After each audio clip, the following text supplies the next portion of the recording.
So our next influencing behavior, empathy.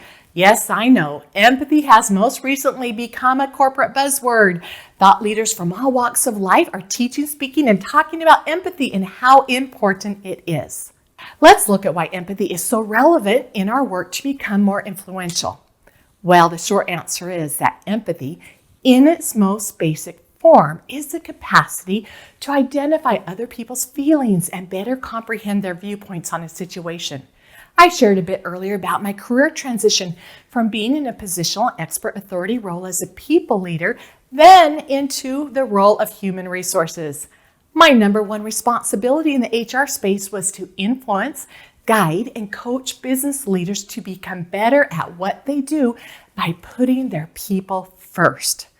For a time, as I began my transition to this new field, I felt I had all the answers. I was coming to this new organization with experience and skills that would help me find the same level of success I had previously attained. I joined my new company with the mindset of, I got this. I just deploy the same magic I did before, all will be good, right? Makes sense to me at the time, but not at all. I ended up focusing all my attention on wanting the new teams I supported to understand me, understand the value and experience I was bringing to their team. I quickly realized I had to pivot my approach, slow down and try again as I was far off course. Now, up to this point, one of my all-time favorite leadership and life coaching books was Stephen Covey's 7 Habits of Highly Effective People. I knew the teachings in this book inside and out. I had been trained by the Covey Institute to teach these key principles. I valued his teachings. Yet, after some deep introspection, I quickly realized I had botched entirely the concept of seek first to understand, then to be understood. I felt gut punched as the realization hit me like a jackhammer. I recognized I had been so focused on getting others to understand me, why I worked the way I worked, why I led, coached, and advised others the way I did, that I had completely lost sight of the seek first to understand part. I needed to slow down. I needed to learn from others what I didn't know. I needed to first seek to understand the uniqueness of my new environment. I needed to understand this new group of leaders I now coached and had responsibility over.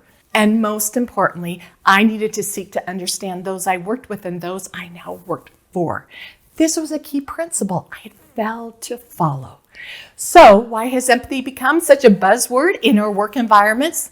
Well, its relevance comes from the factor that it is one of the 5 critical components of emotional intelligence. And as I mentioned previously, emotional intelligence is the icing on the cake. It's a superpower we all need to focus on and prioritize, as it is truly the only defining difference between us and the next person. Have you been considered for promotion and lost out to another person and couldn't understand how their experience and skill level got them the position over you? Have you been overlooked for an assignment leading a project with your peers that you just knew you were the most qualified for? Other than some poor judgment calls, which does happen in hiring and promotion processes, the answer 100% of the time will come down to the other person's level of emotional intelligence over yours. Think of a time when you participated in a work activity and you were asked to describe a leader you admire.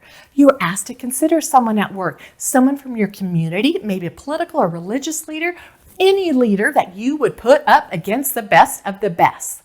Then, after identifying this person you admire, I'm sure you were asked to drill down or describe what made them different from all the other leaders you've interacted with or worked with. I guarantee the icing on the cake, the superpower in the leader you identified as the one you admired more than all others, stemmed purely from their level of emotional intelligence. So what is the what of this behavior? Well, simply stated, it is to seek first to understand before being understood, as this is essentially how we develop empathy for others. While there are many ways to get better seeking first to understand before being understood, I invite you to start by engaging more in listening than just hearing. We all hear others pretty easily today. All it takes is to sit in the same room to hear someone, but listening requires active engagement.